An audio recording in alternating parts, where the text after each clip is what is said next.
Alright guys, welcome to the second lecture for Unit 6. Today we're going to cover a couple of pieces. We're going to hit the government's interaction with big business, and then we're going to talk about the reaction of the workers to the conditions that we have been discussing. Before we get started, I want to draw your attention to the weekly outline. Notice this week you have a few assignments due. It's a little bit busier of a week here. You have your Journal 13. Don't forget to do the readings for this week. There are only 6, which is about 7 pages. They're all super short. They are listed there in the Tuesday portion. Your activity for the week is you are going to read an excerpt from the Gospel of Wealth by Andrew Carnegie, and then there are some evaluating questions with that. Remember to answer in complete sentences. I don't need a novel, but I also need more than a few words. Remember, these are formal responses. And then on Friday, your Unit 6 paper is due. So those are your 3 assignments for this week. Journal 13, Gospel of Wealth activity, and Unit 6 short paper. All right, let's jump right into it. We are going to kind of do a crash timeline of presidents from the end of Reconstruction into the well, I guess it would really lead into the beginning of World War I. Well, not quite. We'll get there. All right, so we need to start with Grant. Last we left off talking about presidents, we had Grant, we had Hayes, but when we talk about Grant in accordance to big business, Grant is going to kind of portray that corruption in big business. He really gets that started right after Lincoln. We had Johnson with the impeachment scandal, and then when we hit Grant's presidency with the whiskey ring, you really see the relationship between the average voter and the people and the trust of the government shifting. During Grant's presidency, we know him as a war guy. He is not well aware of the workings in Washington, and that is going to get him in trouble. He is going to heavily rely on insiders within the government for information, for guidance, and that's what ends up to the corruption within his term. So, what happens during Grant's presidency? There will be a tax put on whiskey, and of course, with taxes, we get anger from the people. But this is going to be a federal tax that's put into place. And what ends up happening is that there was a conspiracy of distillers who are making the whiskey that were bribing government officials and attempting to defraud the government of the tax on liquor. What actually ended up happening is these bribes were being paid to government officials to not collect the tax, which, if you ask me, that alleviates the purpose of the tax. But within the Treasury Department, along with a personal secretary of Grant, you see people stealing money not only from the new whiskey tax but taking those bribes. Well, the whiskey ring that forms these officials that are taking from the tax collection, that are taking bribes. While Grant won't necessarily be involved himself, it does give him a bad name, and it puts a bad taste in the people's mouth on what the presidency is. Now, we talked about how Hayes won the election of 1876 through the Compromise of 1877, which was that agreement between the Republicans and Democrats to end Reconstruction in the South and award the Republicans the presidency. But because of how Hayes gets the presidency, again, we're putting a sour taste in the people's mouths on the government, on the presidency. It's not looking too great during the Industrial Revolution either. So from Hayes moving forward, we really start to see scandal, corruption, and a lack of leadership. Really, Congress during the next 30 years is going to take the reins and really take control. The next few presidents, James Garfield is going to try to put together and pass the Pendleton Act, which would require you to take a test before you got a government job. People really didn't like that. Garfield is going to be assassinated by a man who was upset that he didn't receive a political position he wanted. Chester Arthur, another Republican, is going to come in. He will actually get past the Pendleton Civil Service Act. And notice a trend here. Since Lincoln, we have Lincoln, Johnson, Grant, Hayes, Garfield, Arthur, all being Republicans. And we see some corruption coming about throughout.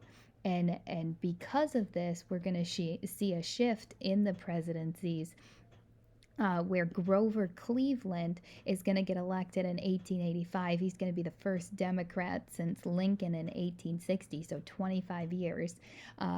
Cleveland is going to use the veto more than any other president, and his goal was to try to reduce government spending and lower the protective tariff, because remember, Democrats are supporters of the people's rights, supporters of the state government, supporter of agriculture, and with that comes a reduction in the tariff. Remember, protective tariffs are meant to help American manufacturing, so Cleveland kind of takes a turn away from that.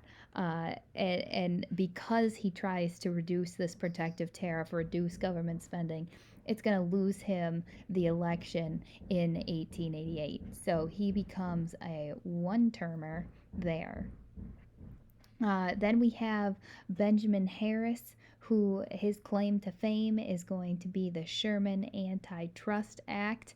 He'll pass that in 1890, but remember, this was kind of a paper tiger where it doesn't really have a whole lot of teeth to it. It's pretty hard to apply. Harrison is going to be the grandson of William Henry Harrison. One kind of claim to fame that he has, other than the Sherman Antitrust Act, which I wouldn't want to rest my hat on, is that he worked to improve veteran benefits as well as advocating for a conservation program. He's going to be president from 1889 to 1893. Yet again, another one-termer as president. Then you're going to see a shift back to Grover Cleveland. So he served one term, then Harrison, then Cleveland serves his second term. But Cleveland's second term is going to be plagued by the Panic of 1893, where we'll see bank failures, a nationwide credit crisis, the stock market's going to crash. We're going to see some of the railroads, 3 of the major railroads are going to fail. All of this leads to high unemployment. Unemployment rates reach 19%. Also, during Cleveland's second term, we will see a series of strikes in the coal and transportation industries. This is when J.P. Morgan, that we talked about last week in class, is going to bail the government out, this Panic of 1893. So Cleveland kind of goes up in flames at the end of his second term, which leads us to a change back to the Republican Party. We are going to have William McKinley winning the next election. He will become the 25th president of the United States. McKinley is going to be a Republican who defeats the Democratic candidate, William Jennings Bryan. William Jennings Bryan ran on this idea that we should change the standard of money. We should move away from the gold standard, which we eventually do. But in this time period, people were very fearful of taking that hard backing away from the money supply that we have. They were fearful that it would lead to a deflation of the value of the American dollar. So McKinley is going to win against that candidate. He will even be elected into a second term where we have Teddy Roosevelt as his vice president, who will be the successor of McKinley. McKinley is actually going to be a president that is assassinated in none other than Buffalo, New York. I live right down the street from the McKinley Mall. Coincidence? I think not. McKinley will be assassinated in 1901. So this is bringing us up to the 1900s, the break of the century. So just keep in mind, these are the kind of presidents that we have, not super active presidents, not even ones that we are going to talk about an incredibly at length. We will talk about McKinley more in the next unit when we talk about America and foreign affairs. But as far as moving from Grant, Hayes, Garfield, Arthur, Cleveland, Harrison, back to Cleveland, this is all you'll hear me mention of them because really during this time, Congress is taking the reins. So, a question that we have to ask ourselves, why was the government supporting big business? Well, that is easy to answer because the economy was doing well. How does the government support big business? First, by passing a high tariff. A high tariff increases the price of foreign made goods, and that makes the American manufactured goods more appealing to the consumer. Also, the government is in control of land contracts for the railroads, for any of these big industries. So, of course, the relationship must be strong between these big business leaders and the government. And when there is money involved, there is corruption. So, in order to get these land grants, you're going to see a lot of bribing, a lot of conniving, backdoor deals, and the government will really work with, not against, big business to see them be successful. We label this period from Grant all the way through Cleveland's second term as a period of laissez faire practices of the government. Laissez faire, you might remember from Global. That means hands off, stay back, stay away. And that's exactly what the government did. And the government hid behind this idea of social Darwinism, that there was no need for government control because society would correct itself. In society, the strong, the successful would survive, and the weak, which we don't want in America anyway, would fade away. So the government says we don't need to help because society can regulate itself. The very little government intervention that we do see is going to be through the courts because the presidency isn't really taking a strong a strong front seat. You're going to see the Supreme Court instead step in. And some cases that you need to be aware of, by no means do you need to memorize them, but to just see what government interaction there is. First, we have the Granger cases. The Granger cases lead to the Granger laws, which were a set of laws that were put into place to eliminate long and short term discrimination within the railroads and grain storage facility industry. These laws were meant to protect small farmers from being overcharged and ran out of business by the railroads, by the grain storage facilities. In the case of Munn versus Illinois, this one comes first, we are going to see the court decide that the government can regulate railroads and grain storage prices because that dealt with the public interest of people. Now, the railroad industry not going to like this decision in Munn versus Illinois because it's going to cause government intervention in their business. So soon we see the next case, which is Wabash St. Louis and Pacific Railway versus the state of Illinois. This case is going to rule that the decision allowing the government to regulate these industries in the Munn decision is actually unconstitutional because the government only has the power to regulate any transportation, any commerce between the states, but not within the state. So these companies are challenging the state of Illinois, saying, no, no, no, no. That is not a federal government power to regulate the railroads within a state. And so this back and forth of who has the power to regulate the railroads, who should be allowed to do it, between the Munn versus Illinois case and the second Granger case, leads to the formation of the Interstate Commerce Commission. The Interstate Commerce Commission is going to be passed in 1887 to kind of solve the question of who gets to monitor the railroads. And the answer becomes, well, a federal agency can monitor the business operations of the railroads. The intent of this agency was to oversee interstate railroad procedures, the railroads that cross state lines. But what they could not do, this commission had zero power to make any laws that could control the actual business practices. They were just meant to monitor it, to oversee. The commission would come to require railroads to send their records to Congress to review. But it doesn't really solve the problem. It answers the question of who, but it doesn't really provide a strong hand in guiding the railroad. So it's kind of an illustration of this light hand rules the land in government practices towards big business. Another piece that we have being an illustration of government intervention is the Sherman Antitrust Act, which was passed in 1890. The Sherman Antitrust Act says that the government has the power to regulate commerce, but it is incredibly vague as to what commerce, what regulation.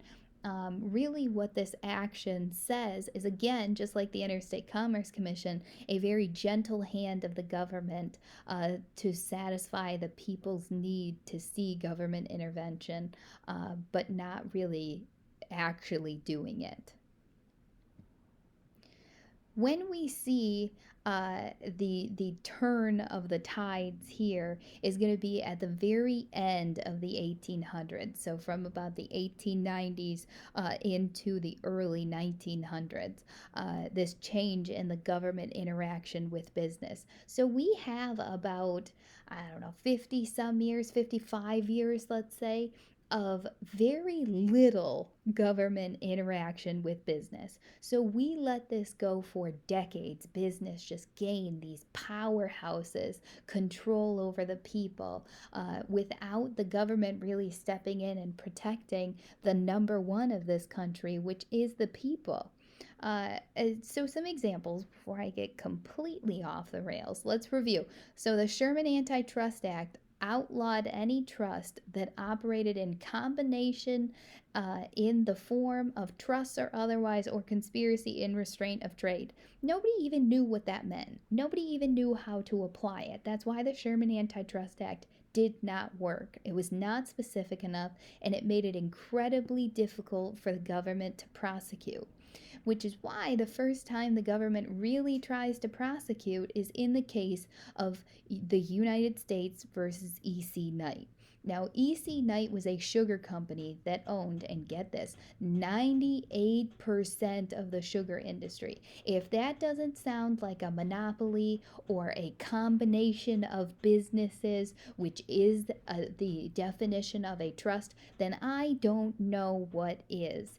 But when this case comes before the courts, they are going to look into the company of E.C. Knight. And what was found is that the combination of businesses within a state had no direct relation to commerce between the states, which was not a violation of the act. So this case, the reason I bring it up is because it illustrates the absolute absurdity of the Sherman Antitrust Act. If you can't apply that law to a company that owns 98% of the industry, then it is no good whatsoever, which is what's proved here.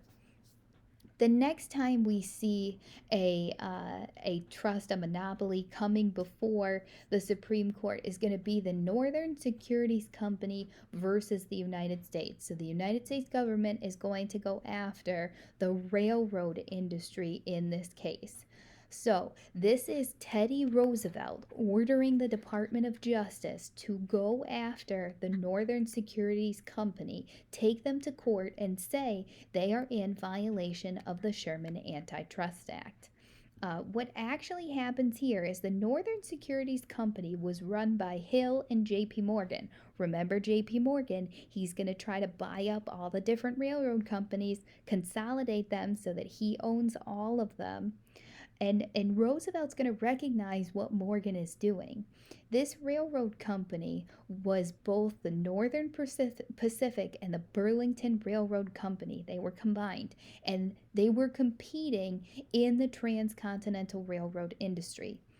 If the merger was to happen between the Northern Pacific and the Burlington Railroad companies, there would no longer be any competition in the railroad industry. And Roosevelt saw this coming and he said, "This is perfect. We can apply the Sherman Antitrust Act here." What ends up happening is the Supreme Court did order that the Northern Securities Company be dissolved. So, this in 1904 is the first time we see the government actually successfully breaking up a big business. This case, this win over the Northern Securities Company, the protection of the railroad industry from a monopoly, gains Teddy Roosevelt the name Trust Buster. Because he will, after this case, go on to challenge other big businesses to break them up, to break up their control of the market. It won't be until 1914 that we finally see an act being passed by the government that bans monopolistic policies in business and attacks trusts and protects unions. And this law is going to be the Clayton Antitrust Act. What the Clayton Antitrust Act allows is that unions are allowed to exist and workers are allowed to strike, which is huge, as we're going to see when we look into the next two sections that we do this week. So, the Clayton Antitrust Act allows for this work to be done with the unions. The Clayton Antitrust Act is going to be passed by President Woodrow Wilson. And what this does is it shows that it takes an extended period of time. It takes 24 years to get a law in place that works to combat big business. So you finally see the government, through Teddy Roosevelt, through the Clayton Antitrust Act, saying we need to step up against big business despite the great economy that has been built. We need to protect the people from the control that they have harnessed. All right, so next piece we need to talk about is the workers. We haven't really talked a whole lot about the people. We've been talking about the big business leaders, the big government, but now we need to take it down the ladder and look at who was affected along the way. As I mentioned before, this period is going to be labeled as the Gilded Age. Mark Twain gives this time period in U.S. history the title The Gilded Age, and he says it is because there is a thin gold layer that masks the dark reality beneath. The gold layer is meant to illustrate the industrial growth and the economic prosperity in the United States, and the dark reality underneath is the extreme gap between the rich and the poor, the Carnegies and the workers, the Vanderbilts and the workers, the Rockefellers and the men in the oil refineries. So this period truly is gilded in history because the rest of the world was looking at the United States and saying, "Holy cow, look at their industry! Holy cow, look at their economy!" But once people got here and they saw the underbelly of the beast, which was big business, they realized this isn't as great as what it was cracked out to be. So the factory conditions, first and foremost, this is going to be the most dangerous. Uh, the goal of a factory was to maximize profits, and I've mentioned this quite a few times already. If you want to be successful in business, you need to cut costs, and where you cut costs is your most expensive piece, which is labor. You want to have low wages. Now, who's going to work for low wages in the United States at this time? You're going to see women, children, and immigrants who are willing to work for those extremely low wages because any job is a job. You're going to see extremely long hours in these factories because the longer you worked, the more you produced, the more money you made. And like I said, low wages are going to be the key. A lot of factories are going to want to hire children because they'll work for even less than the immigrants. They'll want to hire women and children because they have tiny hands, which means that they can do the intricate work. They are also small people, which means you can get more of them in a factory. You're also looking at a time period where lighting was not a thing. Okay, we don't have the kind of big fancy lights that we have now. So these factories are going to be very dark. The machines are not very safe. Because of the lack of government intervention, there are going to be very little to no safety regulations within these factories. So you've got, like you can see in the picture, kids running around in baggy clothes with no shoes on, easily could get caught in the machine, cut themselves. Uh, and then you see in the picture in the, below, look at all of that piping. Look at how close they are. Look how dirty the floor is. Look at how cramped the conditions are. Factories are not going to be the number one place to be, but a job is a job is a job at this time. The whole family, top to bottom, is going to work during this time period. Not a big emphasis on education for kids to be in there, where it's mandated by law now that you go to school. It was not back then. Kids were not, really kept track of by the government. There aren't going to be government agencies put in place to ensure the safety of children uh, in the working environment or in the home. It just didn't exist yet. So when you see the whole family being employed, it was not odd to see a child working in these dangerous conditions. So labor unions are going to begin to form because conditions get so bad that even the workers turn to each other and say, guys, this is rough. Maybe we should come together and make it better. They can't fire all of us at the same time. If we all speak with one a collective voice, then maybe we'll get our demands met. During industrialization, we are going to see the cost of goods be lowered, but the average consumer, the people working in these factories, aren't going to make enough to pay the low prices. So that causes the factory workers to try to take their complaints directly to the employers. Now, what these factory workers are going to use, and I need you to star this in your brain, is collective bargaining. Collective, a group, we all together collect. And what they use is bargaining. They're going to negotiate the terms and conditions that they are willing to work in, the complaints that they have, how to make it better. Collective bargaining begins in the 1820s, but like I said, it doesn't really get protected by law until the Clayton Antitrust Act in 1914. And as you could imagine, when factory workers come together to collect their complaints and work against the management, employers are going to start to oppose the growing labor movement because they saw it as a threat to their business.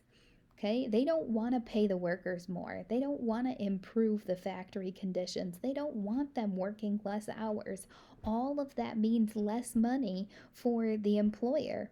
So when factory workers start to cause a ruckus, it means bad news bears for them because there was no protection to these workers who were challenging the conditions or challenging their employer. Before labor unions, individual workers would try to complain and try to make changes, but one voice doesn't work. Many voices together in unison do. So let's look at some of the labor unions that come up. The Knights of Labor. When you think of a knight, you think of a knight in shining armor, this beacon of hope, the rescuer of the needy, the savior, and that's what that name is really meant to project. The Knights of Labor coming to save the workers in these terrible conditions. It's going to be founded by Uriah Smith Stevens in 1869. What they are going to be composed of are both uh, skilled and unskilled workers. What the goal was here is to take all of the laborers and get better conditions.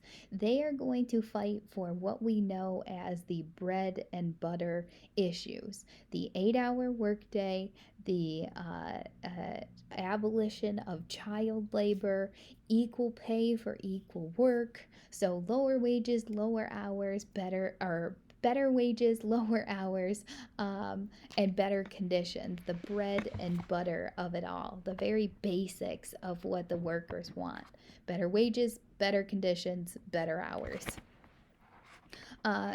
Terrence Powderly is going to be the leader as of 1881. He is going to grow the Union membership. Under Terrence Powderly, he goes to include 700,000 people, men and women of every race and every ethnicity, within this labor union.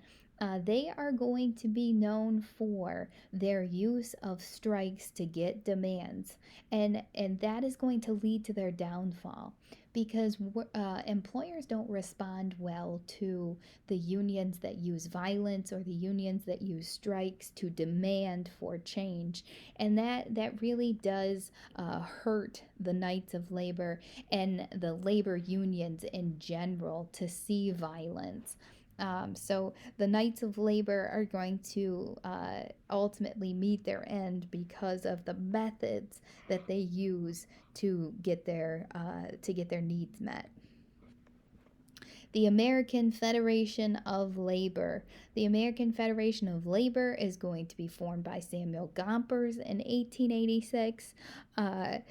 This union kind of picks up where the Knights of Labor left off. The American Federation of Labor is shortened to AFL, and they are going to only be composed of skilled workers, so workers that are trained, that are targeted in an industry, so not going to be as wide of a union membership as the Knights of Labor, so really kind of honing it in. The American Federation of Labor is also going to start this idea of paying union dues. Union dues go towards pension funds, they go towards protection of the union members. So this kind of starts that let's pay into an organization that will pay out when we need it to. The American Federation of Labor is going to be known for the bread and butter issues flat out. They are only going to fight for better wages, better conditions, better hours. That is it. When you see bread and butter issues, it is the American Federation of Labor. So, really becoming the poster child, organizing, becoming a step up from the Knights of Labor. And what really kind of hones in on their place in the union stage, I guess we could call it, is that they will only use strikes as a last resort. The American Federation of Labor really wants to be successful. They want to use that collective bargaining and negotiate. They don't want to be viewed as kind of crazy people running the streets because that dilutes what their demands are. And they truly believe in those bread and butter issues. They want the attention on how do we make this place better, not, oh, look at what new violence the union is doing today. No, they want to keep the attention on let's make the workplace better. So they'll use strikes as a last resort. The final piece that I want to look at as far as unions go is the International Workers of the World. They are going to be established by the Western Federation of Miners and other groups who are going to be opposed of this idea of class collaboration. Remember, I said the American Federation of Labor was only for skilled workers. So they were cutting out all of the factory workers, pretty much the unskilled laborers. So the International Workers of the World forms in opposition to that. And they say, you know what? We will take whoever. We'll take those unskilled workers because we value their needs just as much as anybody else. The leaders of the Wobblies, is what they become known as, are going to be William D. Hayward and Eugene Debs. Eugene Debs, we will hear his name again. He's going to be a leader of a more socialist movement later on, but he really gets his start on the political stage in the union movement. Uh, Primarily, these unskilled workers are going to be farm workers, miners, loggers, and the goal of the IWW is going to be to organize on a class basis and welcome all working people. What they are going to use is what we refer to as direct action. They are going to use strikes, they are going to use boycotts in order to get their demands met, which, just like the Knights of Labor, is going to get them some criticism because people are going to be more focused on their actions rather than the idea behind their actions.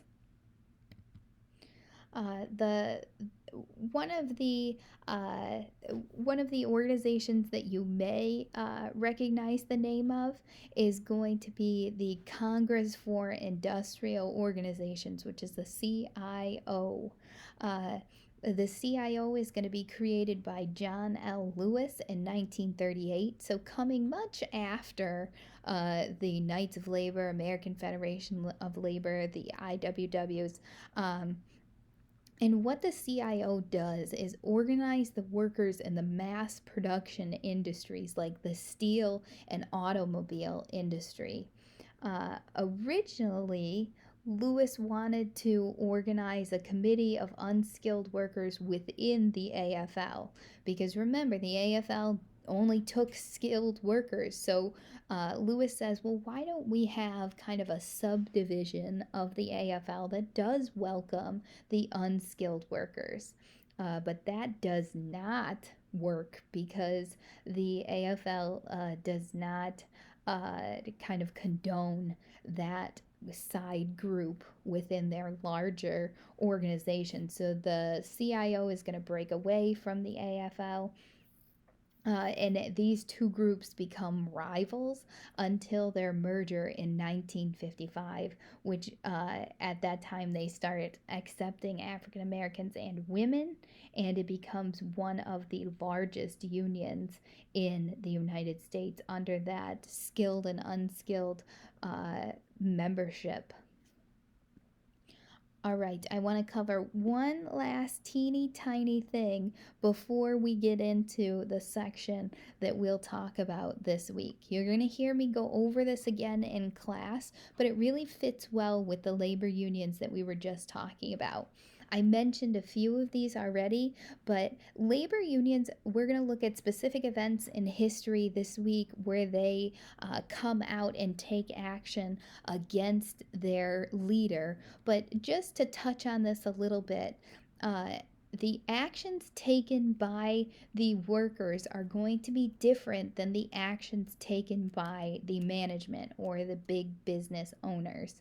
First, the labor union actions are going to incorporate things like strike, where workers choose not to work until their demands get met, boycotts where consumers refuse to buy the product of the company until demands are met, or the laborers will resort to straight sabotage where they would go in and bust up the equipment needed within the factories, because if the machines were busted, no matter how many workers you actually had there, they could not.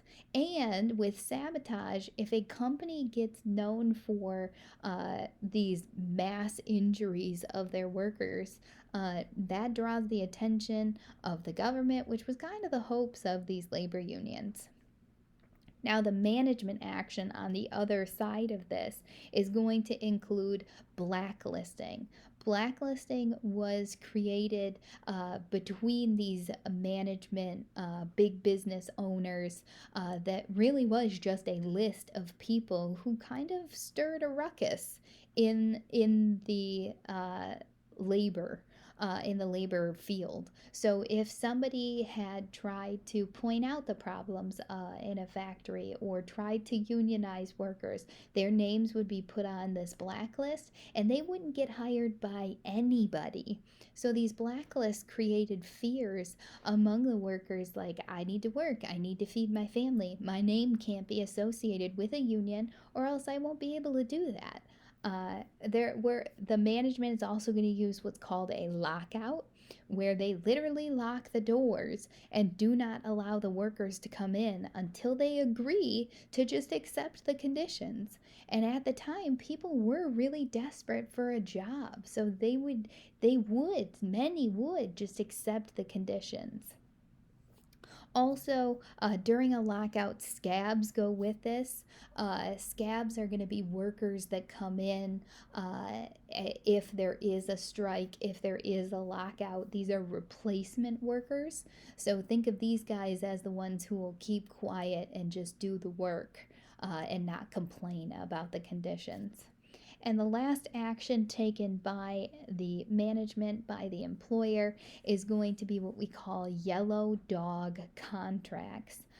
Yellow dog contracts are put into place at the time of employment. What this would be is it would literally be a contract that says you cannot join a union if you take this job. And again, many people were so desperate to have a job that they would sign these contracts because they needed to feed their family. They needed the job.